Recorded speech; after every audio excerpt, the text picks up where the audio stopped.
Hello students, in previous lecture we were discuss about the surface tension on the basis of molecular theory. And what was the conclusion of that theory? The conclusion is the free liquid surface behaves like a stretch membrane due to the force of attraction or the cohesive force of attraction between two liquid molecules. And because of that attraction, that molecule or that layer get stretched and the molecule possess the energy. For example, let's say I have a spring. Right now this spring has no energy, but if I stretch that spring, now that spring has energy and that is called as potential energy. In the same way, the molecule which are applying the force on each other, that is cohesive force of attraction on each other, the layer or the film get stretched, the surface of fluid get stretched. That means the molecules at the surface of fluid have energy. Okay. Now in this lecture we are going to define the phenomena or the quantity, physical quantity surface tension. Okay so इसके लिए हम लोग क्या करेंगे कि एक container लेंगे. ठीक है, फिर से एक बार. ओके, ये है कंटेनर. मैं थोड़ा सा 3D बनवा लेता हूँ इसको. ठीक है, तो ये एक लिक्विड कंटेनर है. This is what liquid container. Okay, in this way समझ पा रहे हो कंटेनर. ठीक है, और ये जो तुमको दिख रहा है ये इसके अंदर हम लोगों ने एक सेकंड, ये जो है एक लेवल तक ये फ्लूइड भरा हुआ है. ये सारा क्या है, इसमें फ्लूइड है. ओके,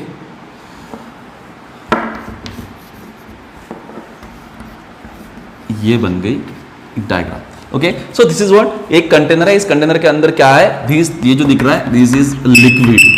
ये क्या है, लिक्विड है, फ्लूइड है. और इसके ऊपर जो है ये वाला जो है सब एयर है. Okay, and this is the surface. ये जो तुमको दिख रहा है ये क्या है, सरफेस है. What is surface? Surface is basically it is the interface और the boundary between two medium, air और जो लिक्विड है उनके बीच में, मतलब उसको बोलेंगे सरफेस. तो हमारा जो पार्ट अंडर स्टडी है वो कौन सा है, सरफेस पे. सरफेस पे ही तनाव है. सरफेस टेंशन प्रॉपर्टी कहां पे आती है, सरफेस पे आती है ना. सरफेस स्ट्रेच हो गया है. ओके, क्यों? क्योंकि वो हर एक मॉलिक्यूल के ऊपर कोहेसिव फोर्स लग रहा है और that surface is trying to minimise its potential energy. उसकी वजह से वो स्ट्रेच हो चुका है. ठीक है, तो अब तुम सोचो कि सरफेस के ऊपर जितने भी मॉलिक्यूल होंगे वो सब मॉलिक्यूल एक में को क्या कर रहे हैं, अट्रैक्ट कर रहे हैं. ठीक है, तो सरफेस टेंशन को डिफाइन करने के लिए हम क्या करेंगे, लेट्स से सरफेस के ऊपर हम एक लाइन खींचेंगे. ओके, एक सरफेस के ऊपर एक इमेजिनरी लाइन. ठीक है, ये इस तरीके से. तो इमेजिन करो कि कोई भी फ्लूइड है एक कंटेनर के अंदर. ओके, और उसका सरफेस है, उस सरफेस के ऊपर एक लाइन को इमेजिन करो. ठीक है, एक ऐसी लाइन. अब होगा क्या कि इस लाइन के ऊपर जितने भी वाटर मॉलिक्यूल्स है या फ्लूइड के मॉलिक्यूल्स है, जो भी फ्लूइड है, ठीक है, उन मॉलिक्यूल्स को उनके आजू बाजू वाले, मतलब इस मॉलिक्यूल के आजू में इधर भी एक मॉलिक्यूल होगा जो उसको खींच रहा है बिकॉज ऑफ कोहेसिव फोर्स, और उसके इस वाले साइड में भी एक मॉलिक्यूल होगा. तो उसके दोनों तरफ उसको क्या करेंगे, मॉलिक्यूल वाटर के जो दूसरे नेबरिंग मॉलिक्यूल्स है उनको अट्रैक्ट करेंगे.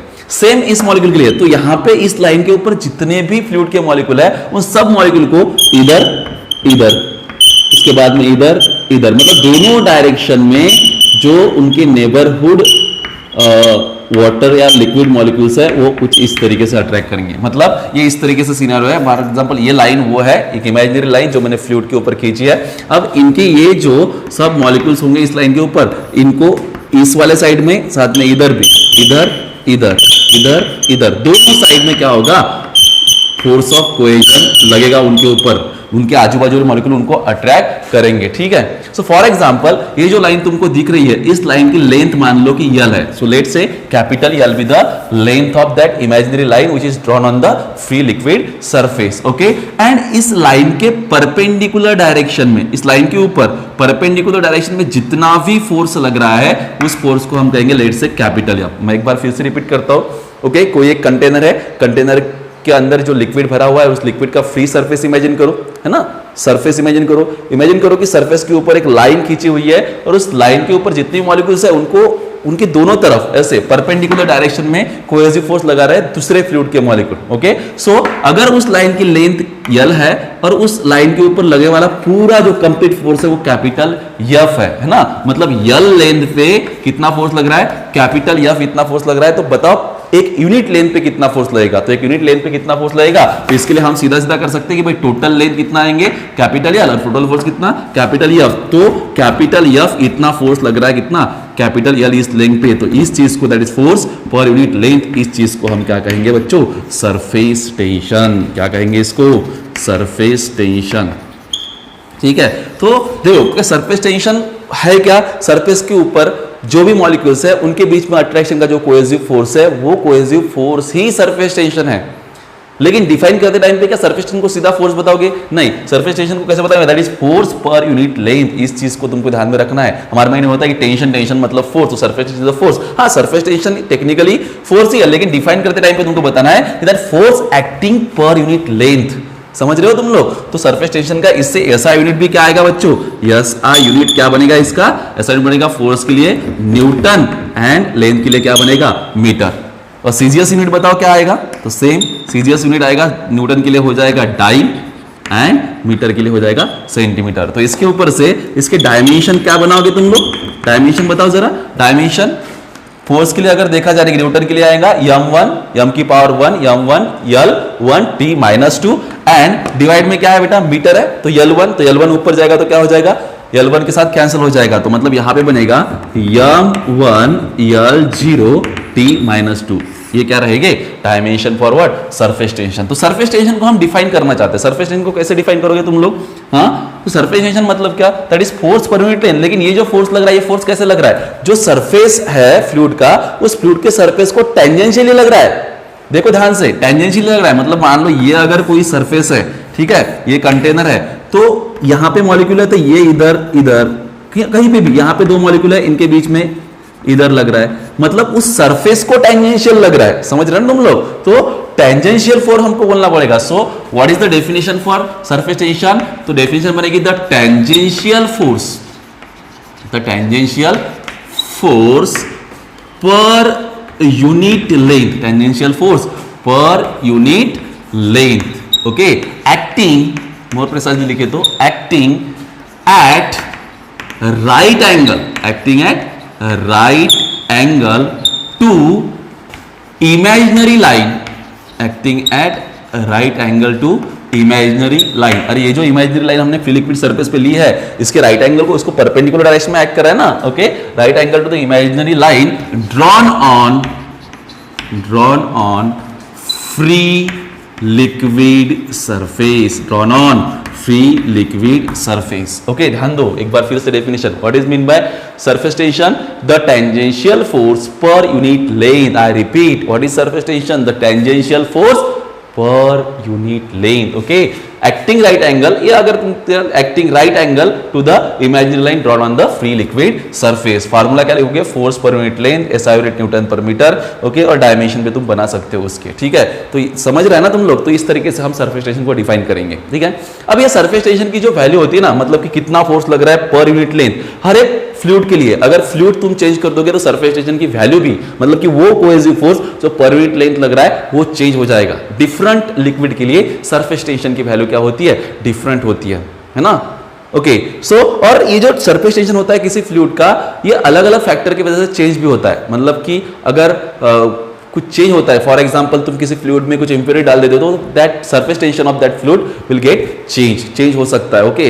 अब टेम्परेचर पे भी सरफेस टेंशन की वैल्यू क्या होती है, डिपेंड होती है, यानी कि टेम्परेचर अगर राइज होगा तो उस फ्लूइड का सरफेस टेंशन चेंज होगा, वैरी होगा। When temperature increases the value of surface tension decreases, okay. क्यों ऐसा होता होगा, सरफेस टेंशन की वैल्यू टेम्परेचर इंक्रीज होने से क्यों डिक्रीज होती होंगी, क्योंकि जब टेम्परेचर इंक्रीज होता है तो distance between two molecules what increases, fluid के मॉलिक्यूल के बीच में का डिस्टेंस क्या होता है बेटा, बढ़ता है ना। अब डिस्टेंस अगर बढ़ेगा तो cohesive force of attraction between that molecule decreases, that means the energy उन मॉलिक्यूल के पास जो है पोटेंशियल एनर्जी वो भी क्या होगी, डिक्रीज होगी। इसका मतलब है कि सरफेस टेंशन की वैल्यू भी क्या होगी, डिक्रीज होगी, ठीक है। तो तुम्हारे किताब में सरफेस टेंशन की कुछ वैल्यू दी है, एक टेबल बना के दिया हुआ है अलग अलग लिक्विड के लिए, ऐसा सिस्टम में और सीधे सिस्टम में सरफेस टेंशन की वैल्यूज भी तुमको दी हुई है, ठीक है। इसके बाद टेक्स्ट बुक में जो एक सॉल्व प्रॉब्लम है उस न्यूमेरिकल को हम लेंगे, ठीक है, ओके। चलो ध्यान दो,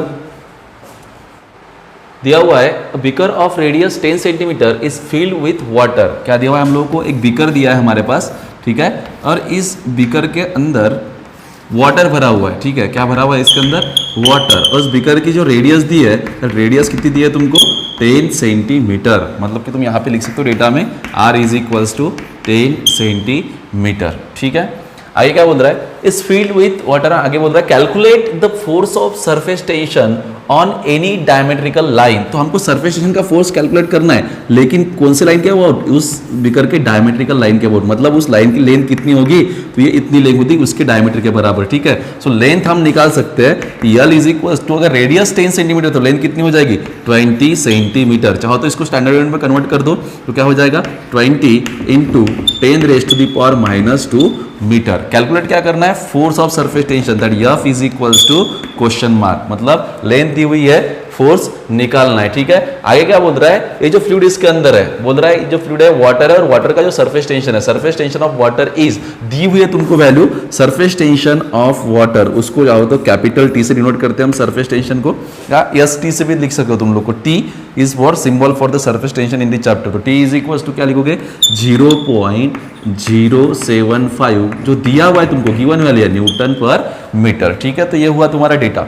इसके बाद में हम फार्मूला यूज करेंगे। अभी अभी हम लोगों ने देखा formula for surface tension, surface tension के लिए क्या फार्मूला है, tangential force per unit length, ठीक है। तो इसी फार्मूले को यूज करेंगे, ठीक है। सो हमारे पास फार्मूला आएगा बच्चों, फार्मूला आएगा surface tension T is equals to force per unit length. यहां से हमको सरफेस टेंशन की वैल्यू दी हुई है, लेंथ भी हमको पता है, ठीक है। तो इसके ऊपर से हम टेंजेंशियल फोर्स F निकाल सकते हैं। तो tangential force F is equals to क्या हो जाएगा, T surface tension multiplied by length, तो ठीक है। चलो इधर आएंगे, that surface tension T is equals to, sorry tangential force F is equals to, surface tension की वैल्यू तुम्हारे पास कितनी है, 0.075 एंड मल्टीप्लाइड बाय इस लेंथ L की वैल्यू कितनी है तुम्हारे पास, 20 into 10 raise to the power -2, ठीक है। सो आगे सॉल्व करते हुए हम ऐसा कर सकते हैं, थोड़ा सा एडजस्ट कर लो इसको, तो 1 2 3 तो ये बन जाएगा 75 into 10 raise to the power, right में शिफ्ट हुआ है -3 मल्टीप्लाइड बाय,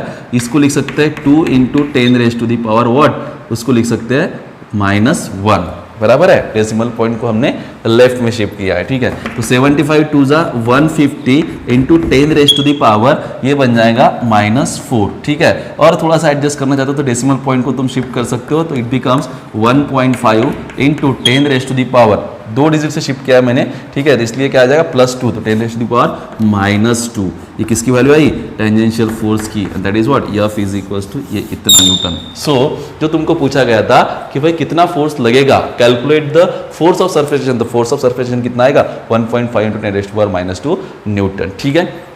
सो आज के लिए इतना ही, बाकी का बाद में, ठीक, थैंक यू।